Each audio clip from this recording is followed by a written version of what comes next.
Hey, soccer fans and SO peeps, welcome back to Sons of a Pitch Soccer Central. I'm your host, Nick, and this week on our show, recapping everything MLS from the past week in action. It is Monday, July 18th.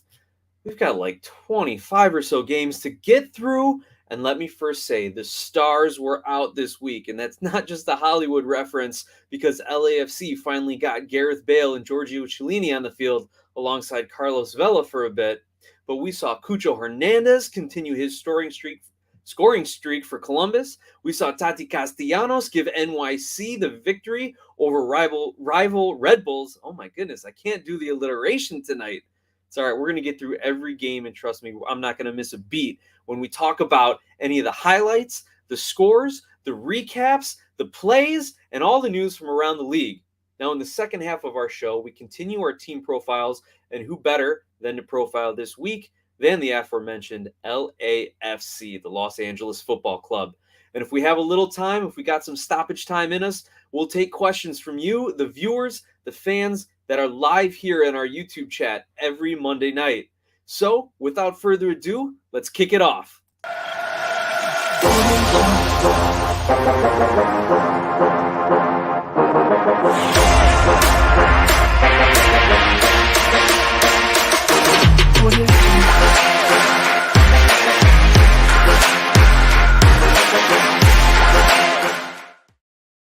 Well, soccer fans, I am Nick, once again, your host tonight for Sons of a Pitch Soccer Central, our MLS weekly recap.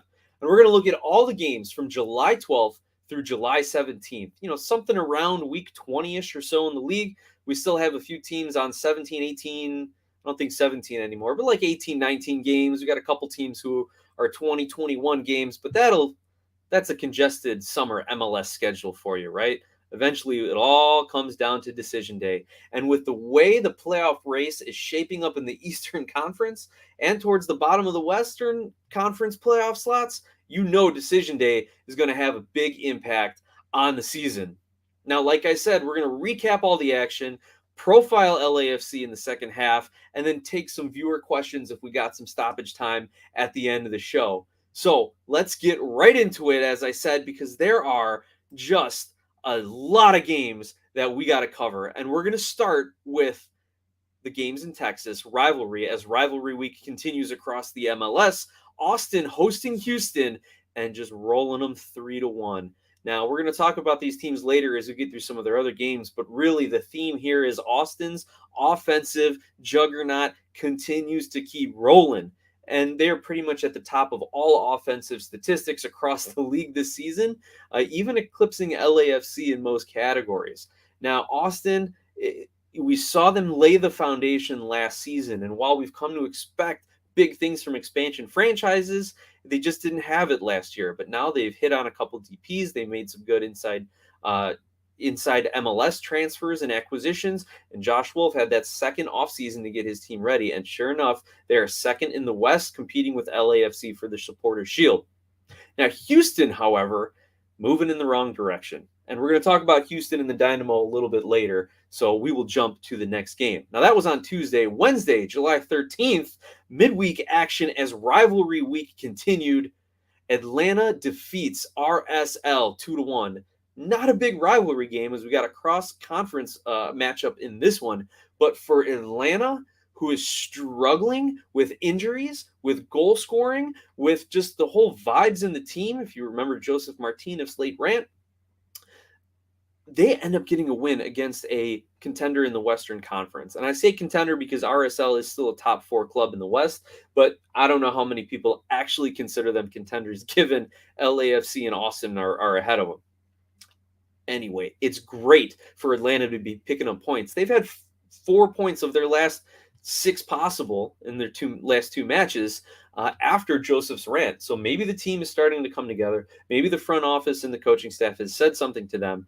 And you know what? Atlanta travels to LA and to Chicago for their next 2 matches. Not automatic losses for them, right? Chicago's been playing a little better. The Galaxy are struggling on defense, which could be a good sign for Atlanta United. So Atlanta United could get on a bit of a point streak here and keep themselves relevant in the Eastern Conference playoff. brace. Now let's talk about RSL a little bit later because we got to get into the aforementioned Chicago Fire at home defeating Toronto 2-0. And the big news out of this one was the 19-year-old striker, John Duran, getting the brace. Beautiful movement, excellent runs, great chemistry with his teammates, and we're going to hear a lot more from a very happy John Donovan, longtime friend of the show, longtime supporter of the Chicago Fire, who will give you his Chicago Fire updates at halftime of the show on the podcast side. So for all of our YouTube viewers, subscribers, listeners, viewers, friends, make sure you also go find us wherever you get your podcasts so you can hear all of your Chicago Fire updates and recaps straight from John Donovan.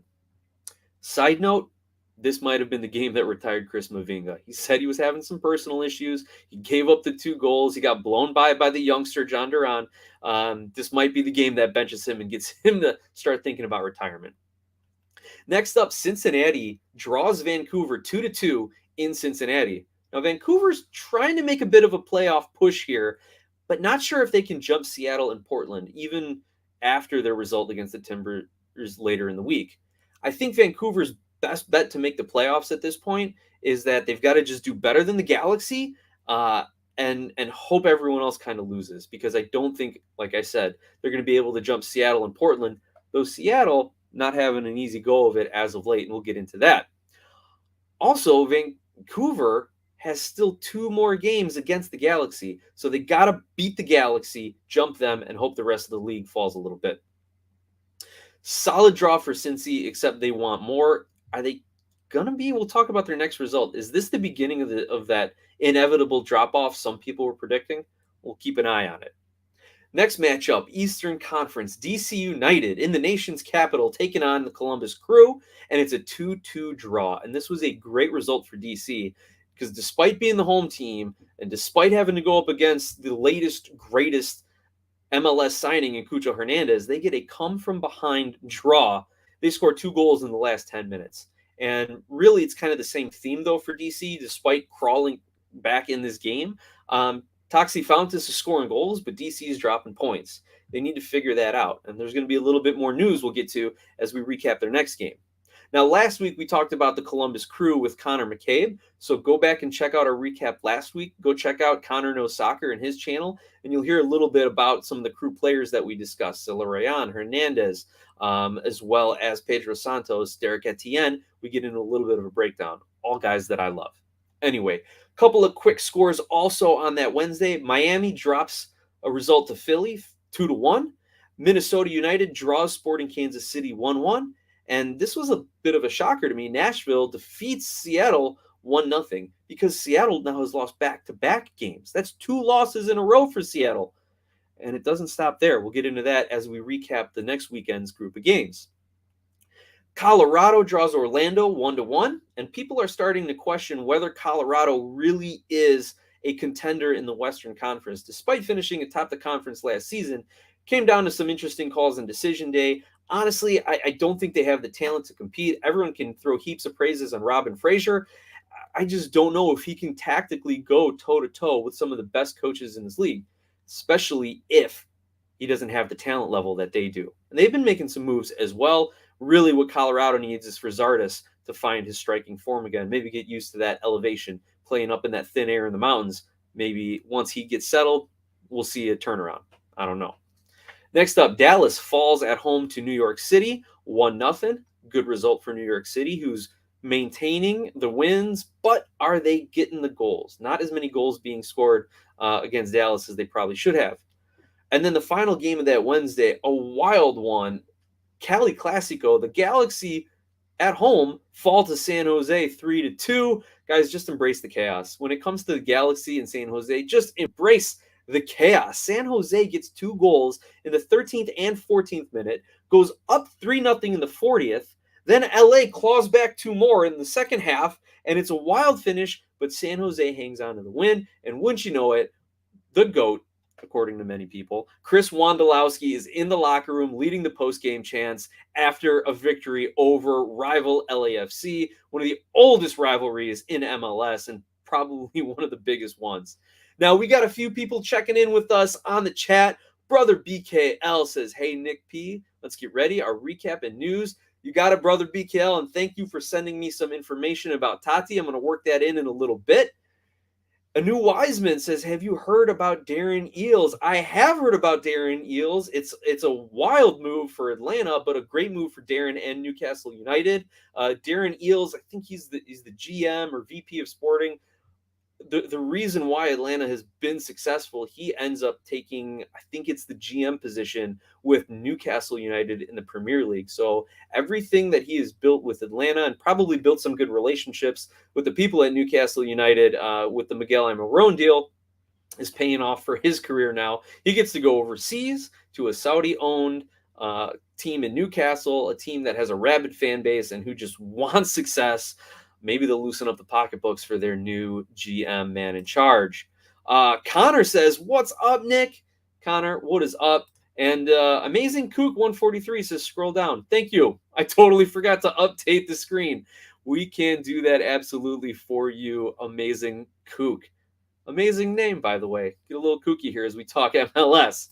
So as we continue to scroll down, we can see all the results as we get into now this last weekend, Saturday, July 16th, Canadian Classique kicks things off. What better to start the weekend?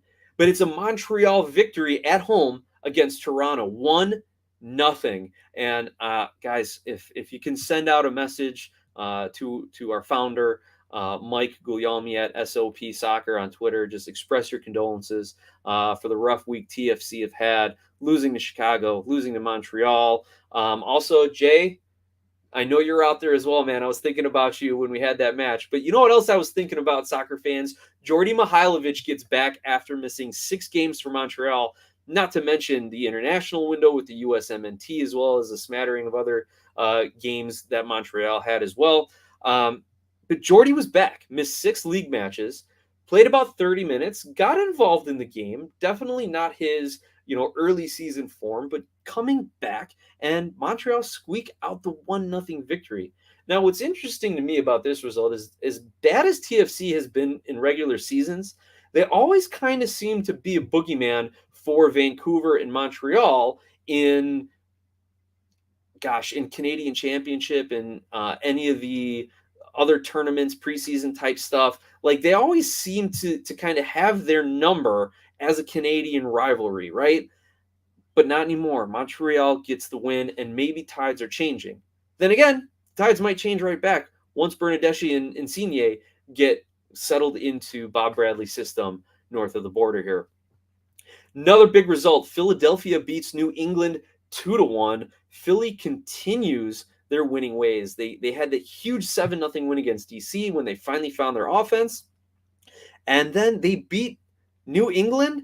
And who did I just say they beat before that? Miami. So they beat 2 teams who are really trying to knock on that playoff door in the Eastern Conference.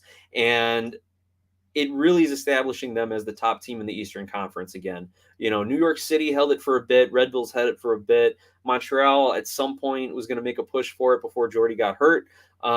But Philly has cemented themselves. And really what they're doing is they're keeping the rest of the Eastern Conference playoff chase, that 5 through 7 spot. They're really keeping that alive for a lot of teams, because Columbus, Cincinnati, even Chicago is back in the conversation for a lot of people are there. And we're going to look at the standings right after our halftime break, and you'll see just how tight things are. Now, speaking of Chicago, they host Seattle. It's a nice 3-game homestand where they lose to Columbus, but then get the victory of Toronto and a victory over Seattle.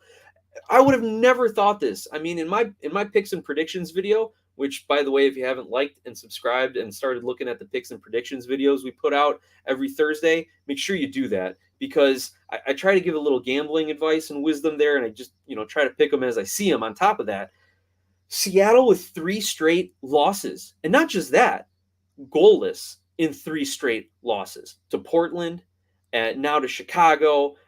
It's incredible. Seattle needs to get Rui Diaz back healthy. I think Seattle just really needs to kind of recoup. Maybe they didn't take this game as seriously as they needed to because it was a cross-conference game, but they're still fighting for a playoff spot as well. So I wouldn't think that they were going to take this too lightly. Now, we're going to hear more about the Chicago side, like I said, from John Donovan at our halftime break on the podcast side.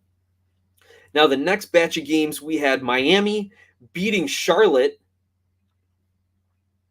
3-2, and a solid win for Miami. A bounce back win after the loss. Again, keeping that Eastern Conference playoff race tight. Like, we know the top 4 teams in the East, but we don't know who's going to be 5, 6, and 7.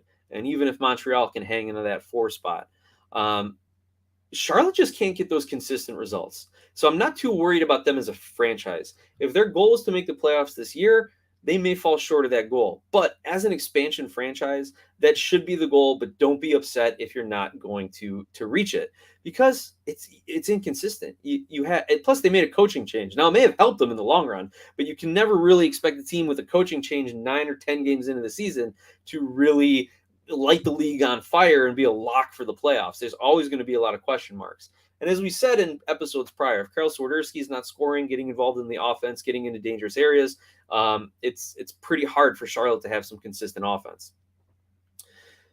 Next result, Minnesota United at home versus DC gets a 2-0 victory. Don't look now, soccer fans. The Loons are back in 4th place in the Western Conference. How they doing it? Well, in their last 5 games, 4 wins and a draw. I've been saying it the last couple episodes. Adrian Heath gets his extension. The players are locked in. He's locked in. The front office knows how to support the coach and the players, and they're just producing at this point. Also, it helps when you've got Reynoso playing lights out soccer over the last few weeks. He's got 9 goals and 5 assists on the season. Is he a dark horse MVP candidate? I don't know. He just might be. So let's keep an eye on Reynoso as their season continues. Now, next up, oh my goodness, I'm clicking all over these screens. Where are we at? We also had Colorado beat the Galaxy 2-0 and Dallas drawing Austin 1-1. So a lot of action in some rivalry games there as well. Now we are going to move into Sunday, July 17th. Let's take a look at some of the comments and see what we going on before we get into that last day. Brother BKL says, Toronto needs to focus on the Canadian Championship, or if not, I have nothing to say. Adios. Thanks, BKL. Great take. And absolutely, if you're looking to pick games this upcoming weekend, you got to make sure you take into account U.S. Open Cup lineups and rotations, as well as Canadian Championship. Now, Amazing Kook 143 says, the Robert Taylor goal was one of the best goals that I have ever seen in MLS. Now, I didn't get to watch this one live, but Miami has just a habit of producing banger goals for whoever it is, and Robert Taylor is just kind of the next iteration of that. So I'm going to have to go find the highlights of that one, Amazing Kook. Thanks for letting me know about that one. But yeah, with players like that who can produce those moments of talent, Miami is never truly out of any game. And Gonzalo Higuain is buying in, and you've got a lot of host of players buying in. Phil Neville seems to finally have gotten his coaching feet now that the roster is a little more set, now that he knows he's not going to have a lot of the big names available, all the off-the-field financial, roster rules, all that sort of thing. So we'll see if they can actually build on that. And if Taylor keeps banging in goals, I'm sure they can. Connor No Soccer says, RIP TFC. Ouch. That stings. That stings there, Connor. But you know what, man? You're not totally wrong. Anyway, Connor does give us the hint that Columbus traded striker Miguel Berry to DC United for an undisclosed amount in GAM, and we'll touch on that a little bit when we get into DC's next result. So thanks for the heads up on that one, Connor, as well. I appreciate you sending me that message on Twitter with it. And the last comment we got right now before we roll into the last day, Brother BKL, that's why I don't trust Seattle. This is why they don't have the best of midfield and playing with the B team. Yeah, that's right. João Paulo tore that ACL in the CCL final. And then Obed Vargas, who's their young up-and-coming star to fill that role for them, also missing some time lately. And again, Raul Ruidiaz has missed some games. So they are without a midfield. They're without their star striker. And, these teams like Portland, who can counterattack, almost at will some games. Chicago, who actually has a pretty solid midfield developing with Brian Gutierrez and Chris Mueller. And when Shaqiri's on and running that midfield through him, they can play through a Seattle team like this. And also, Nico Lodero came out and even said, we are not the same team that won CCL. All too true, Nico. All too true. So, all right, we are getting into now Sunday, July 17th results. And here we go. Atlanta draws Orlando 1-1 in a great rivalry matchup. So Atlanta, again, grabbing some points, staying relevant, probably playing better than their current roster, their current starting 11 would dictate. I'm disappointed in Orlando. I mean, they're still in the playoff picture here, right? But I thought that their offense would be a lot better than this. If anyone knows what's going on with Orlando City's offense, please let me know. Is Pato healthy? Is he been playing 100% of the games? I keep forgetting to check the lineups on that one. But let me know, because that would be a huge blow to them if they're only scoring, at most a goal a game. Then we have Red Bulls hosting New York City in the Hudson River Derby, and it's a bitter revenge for NYC for that U.S. Open Cup defeat. And we have Tati Castellanos getting the game-winning goal to keep New York blue for the time being. Now, news just broke earlier this evening that Tati is actually headed to Girona. I'll have to work on my accent, my pronunciation, for the newly promoted La Liga team. Now, Girona is part of the City Football Group, and from what I had seen on Twitter, from what Brother BKL had sent to me, the article, the link, the tweet was saying that that City Football Group actually turned down several other offers to keep Tati within the City Football Group of teams and sent him over to Girona, right? It'll be awesome to see him in La Liga. I think he's going to do very well because he's a big physical player. And a lot of what I know about La Liga, and I don't watch a lot of it, admittedly, is that there's a lot of finesse and there's a lot of excellent passing and dribbling and tactical skills. So Tati has that.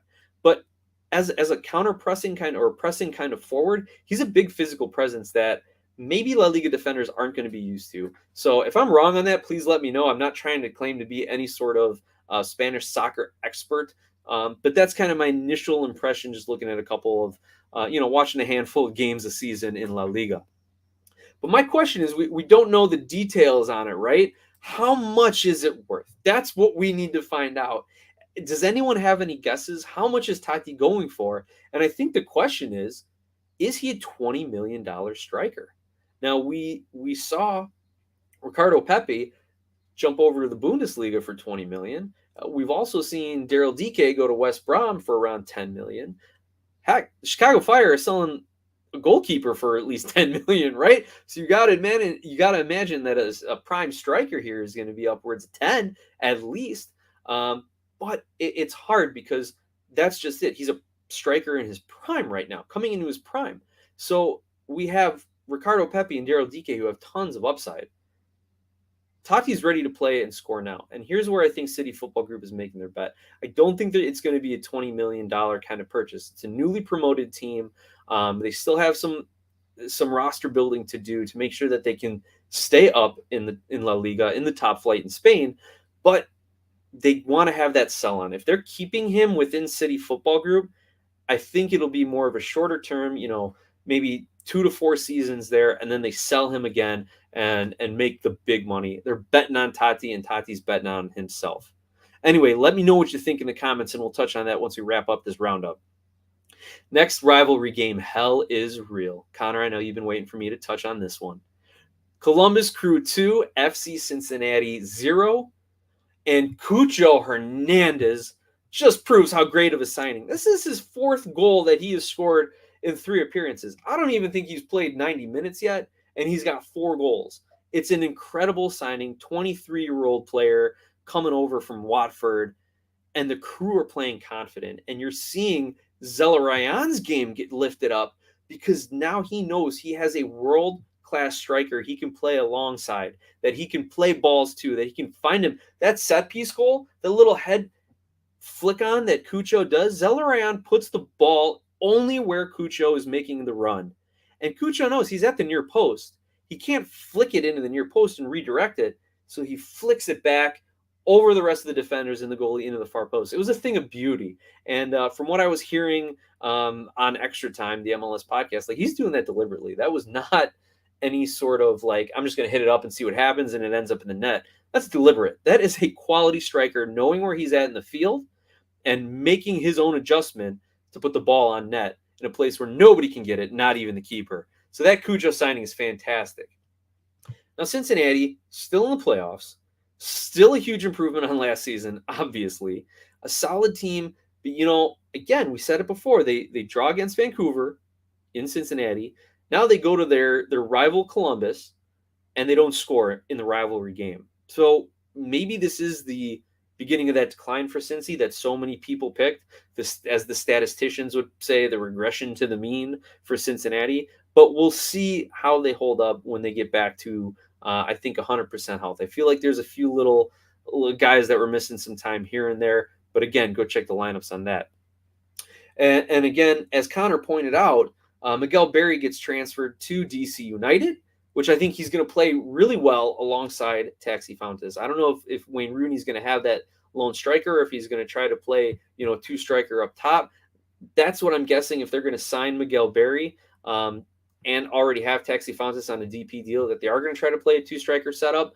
But you know what? Even if they don't, this is a great move for Miguel Berry because he got a little taste of things under Caleb Porter, who's an excellent MLS coach, who's done it at the college level and the pro level. And now he's going to elevate his game from playing under an excellent coach to playing under a very good coach and an excellent striker, one of the best all time. So Barry, I think, is going to thrive in DC. And if they don't start dropping goals this season, we should definitely see that increase next year for DC United. Now, to quickly round out the last handful of games, Nashville fall to LAFC 2-1 in the game where we have the trio of stars, Vela, Bale, and Chiellini, finally all getting on the pitch at the same time, albeit not at the exact same time. I should say in the same game. I think Chiellini got subbed out before Bale got subbed on. And LAFC gets the win, jumps Austin to get the top spot. Nashville, struggling a bit, but I'm confident that they're going to be there right at the end when the season is over. If not a top 4 spot in the West, then definitely a playoff spot. San Jose falls to Houston, but Houston, since they beat Chicago back on June 25th, which seems like forever ago, 3 losses, a draw, and a win. They're sitting 11th in the West, so they're happy to get this win, and it was in big part because of their new DP signing, Hector Herrera, the Mexican international. I read some quotes from Tim Parker, who said that Hector Herrera gives everyone else more confidence and kind of freedom to go play their game. I'm paraphrasing, but that was the gist of it. Now, I read that a couple times because if you look at it glass half full, that means Herrera is kind of raising the floor of this team, that everyone is getting a little better around him just because he's there leading by example. But you want to look at it from a glass half empty perspective. He's covering for everyone's mistakes, and Houston is not actually that much better. We'll see how they do in their next stretch of games. I'll leave it at that. Meanwhile, San Jose is starting to play a lot better at home, and then they have this result. I can't figure out San Jose. If anybody can, you could probably be a rich man betting on those games. Anyway, final game of the weekend. Part of the reason my voice is starting to get scratchy a little early in this recap, I was up late last night. Gotta love those, Pacific time zone kickoffs here in the Midwest. Stayed up to watch all of Portland's 1-1 draw with Vancouver. Man, the Timbers dominated that second half. There was a lot of emotion, a lot of energy. It almost boiled over a couple times into some scrapes and scuffs, but there were also a lot of non-calls by the referee, which didn't help that. But, probably a fair result given Vancouver kind of controlling the first half and Portland kind of controlling the second half. Vancouver actually had a couple good counterattacks in the second half as well. One thing to note from a player perspective, Vancouver started 20-year-old Isaac Boehmer as their goalkeeper. Came up with some great saves. First professional game, first MLS game, I should say. 1-1 draw against rival Portland Timbers. Not a bad start for him. Made some good saves, kept them in the game. Could he be a future Canadian men's national team? I don't know. Keep your eye on Isaac Boehmer. Also, a little news. Portland is looking to sign Colombian international 19-year-old defender Juan David Mosquera, and he'd be a U22 initiative signing. So U22 signing, Portland, helping Portland kind of build up a little bit of that roster. Now, I've got a few other people checking in on the live chat, on the live stream on YouTube. Let's take a look at that before we get into our halftime break. Ramon Pablano. Hi, Nick and SOP Familia. Ramon, hola, good to see you. Good to have you with us tonight. Make sure you stay tuned for the second half. We're talking LAFC. I want to hear everything that you hear or that you know about your squad. Amazing Kook again says NY is blue. If that Tati bicycle kick went in, the entire tri-state area would explode. I'm sure it would have, man. Tati, he's trying some stuff. He's feeling really good, but he's doing it within himself. Last year, I think a lot of those good vibes and a lot of those emotions would come out and he'd take wild shots, or if he was getting frustrated, he'd come in two studs up, 2 feet on a tackle, and either get ejected or get some early yellow cards. So he's finally been able to take that emotion and use it constructively, which is a big step in his game forward. Amazing Kook also says Tati's about 12 million euro right now. So we'll see how much that is. I think definitely staying within City Football Group probably didn't have them pay a high transfer fee, but at the same time, pretty good. A new Wiseman says New York City puts a $15 million price tag on him. That's right. I had heard that they weren't going to settle for anything less than 15, but if they're staying within City Football Group, I wonder how much that changed. Connor checks in saying Cucho Hernandez, 4 goals in 84 minutes, and everyone has come off a Zelarayan assist. So yeah, a little bit of chemistry there, guys. I feel like that's like an Optajack stat, right? 4 goals, all with Zelarayan, period. Chemistry, period. Anyway, Amazing Kook says Timbers are primed to win Cascadia, 4 points ahead of the Sounders, and that's as much as Portland playing well and Seattle not. That big win against Seattle certainly helped their odds, and I forget if that was in Seattle. I feel like it was. So if they got to play Portland again in Portland, then Cascadia might be all but Portland's at this point. And he says the only way Seattle have a chance at winning the Rivalry Cup is beating the Timbers at Providence Park and at least a draw at BC Place versus Vancouver. Okay, so what I thought was correct. Thanks, Amazing Kook. You read my mind. You were ahead of me in the chat there. Well, I certainly do appreciate that. All right, guys, we are going to take a short break. So go ahead. We're gonna pause the show here for about a minute. Go get yourself a glass of water. Go get yourself a glass of Skira Icelandic spring water, to be exact. And on the podcast side of things, you are going to hear from our good friend, our sponsor, our longtime supporter, John Donovan, on all things Chicago Fire. We got a couple wins to talk about. I know John's excited for that. On the YouTube side, we're going to take a short break. And for our YouTubers, don't forget to subscribe to the podcast so you can get all that extra content. And for our podcasters, jump on in one evening for the live chat between 8 and 9 o'clock, Monday nights typically. Follow along at SOP Soccer on Twitter for all the news. We'll be back in just a minute.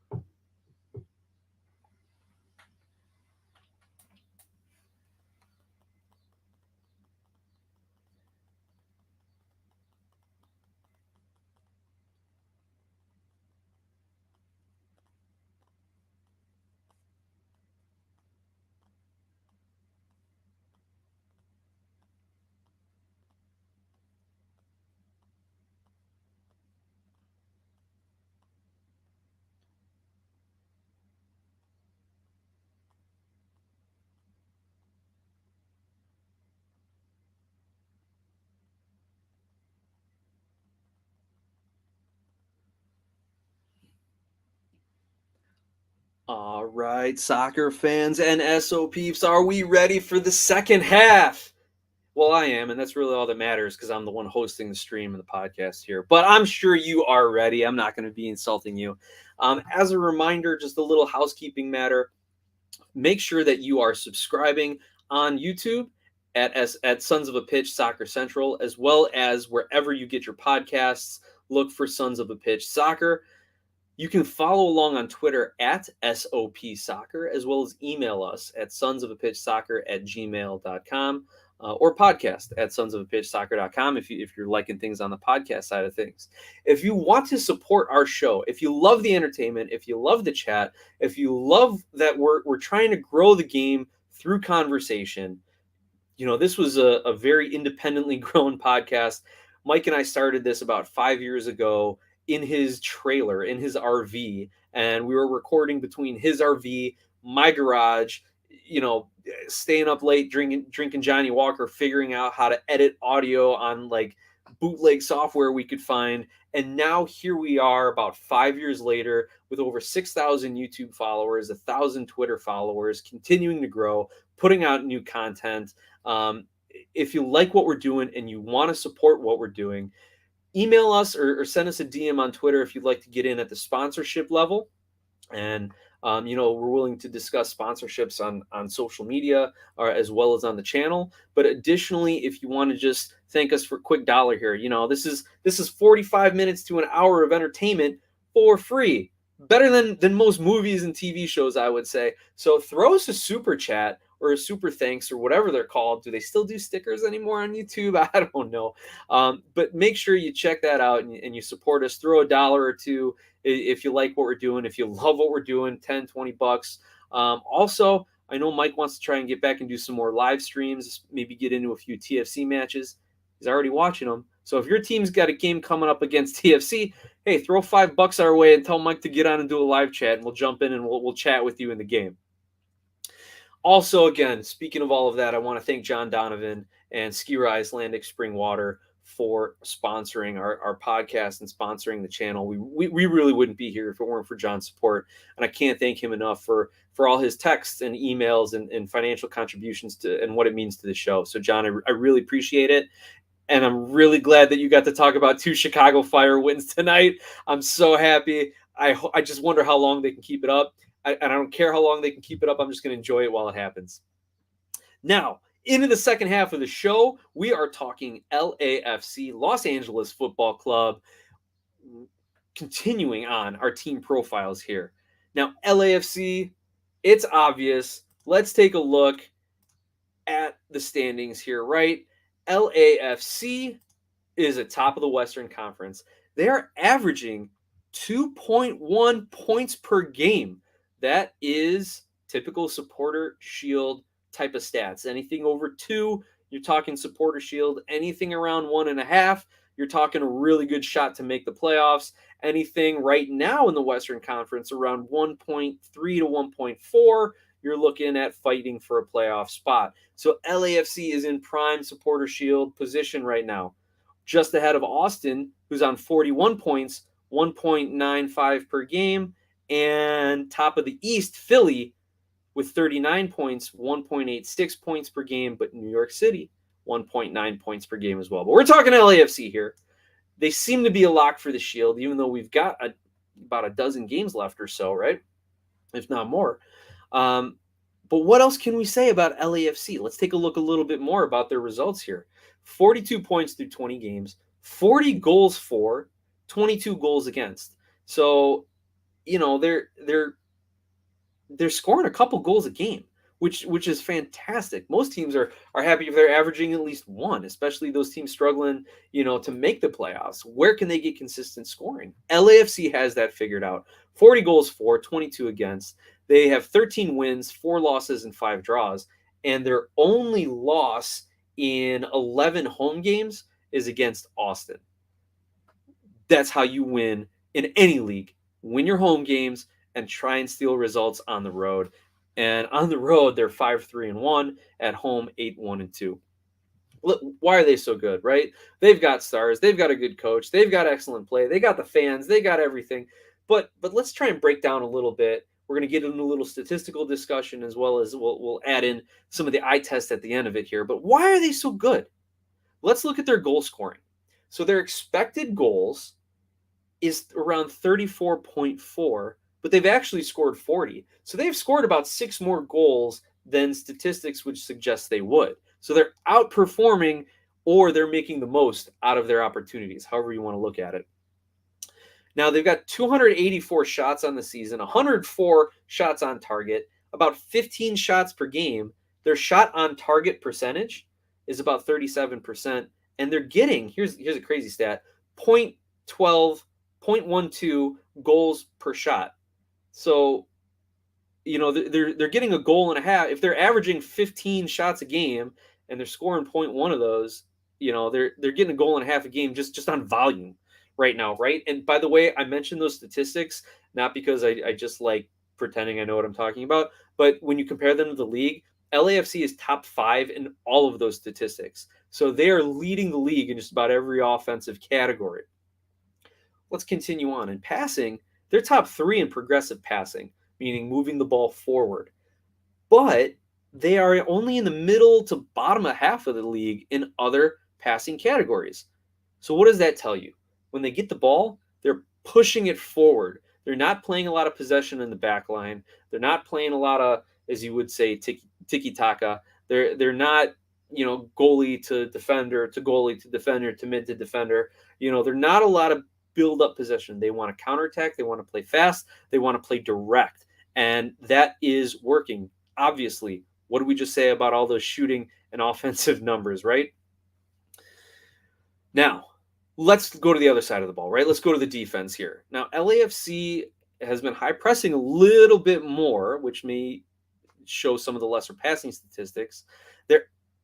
They're actually, if you look at the high pressing numbers, they're second in the league in pressing in the opponent's third. Of course, only to Red Bull. But in pressing generally, they're only 9th overall. So we've seen a mixture of tactics then from LAFC. They will high press, they will press, or they will try and sit in kind of maybe a mid-block, if you want to call it that, and try and, stymie the midfield a little bit and build through the midfield. So they're doing it with different tactics as well, which is making it really difficult for teams to kind of key in on them and dismantle them or find a weakness. And finally, looking at some of the goalkeeping numbers, their save percentage is actually in the bottom half of the league, but they have one of the highest crosses stopped by a goalkeeper in the league, and their launch percentage, goalie just boom blasting it downfield, is top 5 in the league. So again, there's that long ball direct, get the ball downfield, and then counter press to get the ball back if you lose it. So that's a lot of what we're seeing from LAFC by the numbers. And we're going to get to some of your live comments here in just a minute, because I love that they're coming in right now. But the numbers really just confirm the eye test. And that's how I look at statistics, right? You have to use them with the eye test, with your understanding of the game, with what you're seeing on the field. You can't just close yourself off, put yourself in a room in front of a statistics website, figure out who the best team is. You need to match it. And LAFC is a really good team, and they're only getting better. And I emphasize that they're a really good team because they don't have a player in the top 3 in the league of any single statistical category, right? But hey, in the last month, they've beaten Nashville, the Galaxy, Dallas, Red Bulls, again, all in the last month. So it's not even just over the course of the year. They had some good early results. They're only beating up on weak teams, Western Conference, Eastern Conference. No, they're just winning all their games, essentially. The other thing we got to look at is coaching here, right? Do you really expect a team that gets a brand new coach who doesn't have all his DP slots filled to really compete for the supporter shield? Well, Steve Cherundolo was clearly the correct hire for LAFC after Bob Bradley's departure. Now, he comes from the Las Vegas Lights, which is their USL affiliate, so he's familiar with the organization, probably with some of the players, some of the youth players, if he ever needs to fill in, or some of their developmental players, if he ever needs to fill in the back end of that roster. But also, he's got the pedigree. He's played overseas. He played in the Bundesliga his entire career, like 15-some years. He was the captain of Hanover and had a pretty solid USMNT career. I believe he had at least one World Cup appearance. And, not to be ignored, born in Rockford, same city that I grew up and started my soccer career. So I think that might have a little bit of something to do with it. Though he ended up moving to California, going to high school in California, playing for Portland University, I believe, before starting his pro career. But anyway, we also got to look at some of the other players here, right? Arango and Cifuentes are your 2 leading scorers with 8 goals and 6 goals, I believe. Not Carlos Vela, though I will say Vela has 6 goals and 8 assists, which is a fantastic season for anyone. And you do need your DPs to play well if you're going to have a chance in this league. But LAFC has 12 other players than Arango and Cifuentes. So they've got 14 players that have scored this year. They have 13 players that have assists. And as I mentioned, Vela, 6 goals, 8 assists, and he leads the team in key passes by a wide margin. So you saw the last couple of years, he was the guy. And when teams finally keyed in on him and either took away his left foot or double teamed him, he was less effective. He was getting frustrated. He wasn't locked in. He was picking up knocks. Now he's finding a way to get everyone involved, and it's paying off big time for LAFC. Now, guys, this was all before they got Bale and Chiellini. They're only going to get better. But I think one of the best stats is that LAFC has not dropped a point from a winning position this season. They don't give up leads, or they get them back if they do. So LAFC, if they score on you first, you have an extremely tough time trying to win that game or at least draw a point from it. Anyway, what are the expectations then? We've said all these praises. We know how good LAFC's been, and they always come up short. They have some surprise loss in the second round of the playoffs, or they flame out of the U.S. Open Cup when they start their full round. All these things. What are the expectations? I mean, the expectations this year are trophy or bust. If they don't win a trophy this year, I don't know what they're going to do with this roster. They're probably just going to roll it back or run it back and try it again next season. But yeah, my age was showing there. I said roll it back instead of run it back, right? I think, they're going to just run it back. They built this roster now to win a trophy this year, if not the double Supporter Shield and MLS Cup, and then make a sprint for CCL next spring. Those are the expectations. At least one trophy, and then with the way this roster is constructed, a CCL run, hopefully a CCL trophy, so that they can, I don't want to say follow in Seattle's footsteps, but they can be the next MLS team to win CCL. So that being said about LAFC, let's take a look at a few of the comments here that we're getting in. Ramon Pablano, LAFC is MLS Cup or bust. And for your sake, my friend, I really hope that they get there and that LA erupts in just joy of their appearance as well as a trophy. For you. Also, we've got Zach Harden checking in. Zachary Harden, thanks for joining us again, man. A couple weeks in a row here. Get your appearance streak going. He says USOC or bust for Kansas City. As I told Mike on Instagram, the season is pretty much done for us. Zachary, that's what I was saying before, a few weeks back. But then they had that break between U.S. Open Cup appearances, between the semis and the final, which I think is on the 27th. And they started getting some results. They started getting some points. And I'm wondering, are they going to try and, finish out the season in the hunt for a playoff spot? Are they going to go for it? Or are they just going to use this to kind of see what they have with their young players? But then they lost a couple games recently. And yeah, definitely back to U.S. Open Cup or bust for those. Ramon Pablano says of LAFC, like I was mentioning before, all the stats I rattled off, that's all before they got Bale and Chiellini. So you think that they're only going to get better. I don't think this is going to be like a Zlatan effect where when he's on the pitch, it's just him. And when he's not there, LA Galaxy still played pretty well because everyone else had to work together. I don't think that's going to happen. But you already saw Bale with beautiful back heel flick. That might have been his first touch in an LAFC uniform. Drags the ball back and then flicks it behind the defender. Real slick play. He's already fitting in, it seems, pretty well with some of his teammates. Definitely all smiles on his and Chiellini's Twitter pages. Now we got Robert V checking in saying, let's go Timbers. Robert, are they going to make the playoffs? Are the Timbers going to be in? It looks like they might. Let's take a look at the standings here, right? You've got them in the 8th spot. They're ready to roll. I think they can make the push. They might jump LA.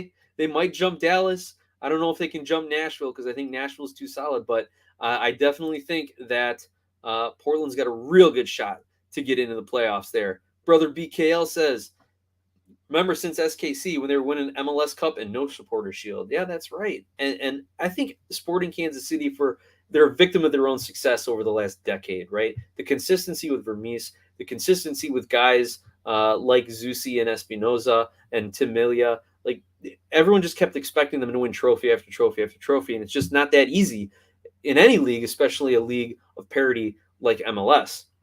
And finally, Amazing Kook says, I don't know if LAFC is a tough opponent until August when they face Austin. That is interesting. Let's take a look at LAFC's upcoming schedule here, and we'll let the internet here do its magic. We'll check their schedule. I mean, that could be incredible. That they might put Austin to bed as far as the Supporter Shield race goes, if they can rattle off another 3 or 4 wins. And what's insane is that they're talking about transferring a couple of their starters to free up some money, maybe for moving Bale into a DP spot, or just building out some depth for a CCL run if they continue this hot streak. So let's take a look at LAFC's schedule. They're at Kansas City, who, as we just mentioned, is kind of reeling right now. Then they host Seattle, who Seattle's kind of up in there. They're 3 straight losses, right? Are they going to get Rui Diaz back? Are they going to start their full lineup against LAFC, or are they just going to take the L and then try and recover in their next few matches? Then they go to Salt Lake, host Charlotte, host DC. So if LAFC continues this great run of form, if they integrate Bale, Chiellini, and everyone else continues to play well, we're talking about an LAFC win streak that could get extended another 5 games, possibly. Now, I'm not going to put that in pen, because we've seen RSL in Seattle and how they can surprise teams. RSL is going to look to get back on track. They have a very good locker room atmosphere, very good mentality. So they're going to try and get back on track. And what better way to do it than when the best team in the league comes to your home stadium? Additionally, Charlotte, they're up and down. They're a wild card. One game they're scoring 4 goals. One game they're giving up 4 goals, right? And then if DC can get that new Wayne Rooney bump, you never know what can happen, especially if Taxi Fountas is scoring early for them, like he has the ability and has the history to do in this league already, despite his short time here. It could be different. But those scenarios, I think, are the exception to what we're going to look for with LAFC. So let's grab a couple of last comments here, and then we'll wrap it up for the evening. Amazing Kook says RSL is currently 3rd in the table. Yep, they're playing very well. They're outperforming all expectations, all coming from Pablo Mastroeni. Mastroeni, masterclass, mastercraft, whatever you want to, play that pun off his last name, but he is definitely got that team playing extremely well. Ramon Pablano, Bale's going to score 2 goals on SKC. He's calling it from now, everybody. Look for Gareth Bale to have a brace in his second game against SKC. Now, Ramon, is he going to start? I'd love to see him in the starting lineup. Honestly, I would love to see him in the starting lineup with Vela and Chiellini and Cifuentes and Arago, and just kind of see if they can drop 7 on Kansas City, as we've seen a couple touchdowns and extra points this season so far. I don't think they're going to do that. I think they're going to ease them in, especially against a team that they should beat, even without these guys, in Sporting Kansas City. No offense, Zachary Harden, if I can say that, but I think we all know SKC's position right now. Anyway, fans, viewers, listeners, we're coming up on an hour on the show. I can't believe I've been talking to an hour. I can't believe you've been listening to me for an hour, but I love it. I love having your comments. I love seeing the downloads come rolling in on the podcast side of things. It really is a lot of fun for me, for Mike. And again, that when we started this, we were in an office. Our cubicles were next to each other, and we are just kind of like, "Hey, you like soccer? Yeah, why? You like soccer?" And everyone in the office was like, "Look at those 2 weirdos talking about soccer again." So we had to take the conversation to the podcast in order to not get fired for wasting company time. But also, we wanted to make sure we grew the conversation around the sport here in the United States, especially around MLS, a league that I've been watching since its inception, a league that Mike really got into after Italy's World Cup victory, and a league that continues to just give us great entertainment, storylines, and most of all, talented soccer players. So if you want to support the show and continue our mission to grow the sport through conversation, hit us up on Twitter at SOPsoccer, or you can email us sonsofapitchsoccer@gmail.com if you want to talk sponsorships, if you want to just send words of encouragement, if you want to send condolences to Mike for his Toronto poor form right now, or if you want to support us here via YouTube, you can send us a super chat or give us a thanks chat after the live stream's over. Every dollar that we make, we reinvest into the show. For our StreamYard streaming subscription, we're looking to start a website soon, so it'll go into website design. So all of it gets reinvested. We want to thank Skira Icelandic Spring Water, and we want to thank especially all of our viewers, all of our listeners, all the SO peeps, all the 6,000 subscribers that have tuned into our content. Thank you all. We're nothing without you. Enjoy the rest of the week. Enjoy all the MLS matches. We've got picks and predictions coming out on Thursday. Friends, SO peeps, it's been great. I love having you all on the show. Anu Wiseman, Zachary Harden, Brother BKL, Connor McCabe, whom am I forgetting? Everybody out there, thank you all so much. We'll see you all next week.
Hey, soccer fans, it's the post-credit scene. Is anyone still sticking around? Does anyone still... I mean, it worked for the Marvel movies, but I guess we need someone to pick up on it. Wanted to share with you real quick some more MLS memorabilia of mine. This fantastic Florian Cross Chicago Fire logo hat from... Who are we looking at? The Private Bank. Chicago Fire. I think this is some like early 2010s or something. I don't even remember what game I was at when I got it, but... definitely not a baseball cap guy. I don't know. You guys want to rate my fashion sense here with Chicago Fire baseball cap? Anyway, something that I've held on to for, about a decade now. Something from when I remember enjoying Fire games live and in person before families and 9-to-5s and all that sort of thing. But stay tuned next week. We're going to do another little bit of MLS memorabilia that I've collected over the week for my post-credits scene here. Appreciate ya. Take care, everyone.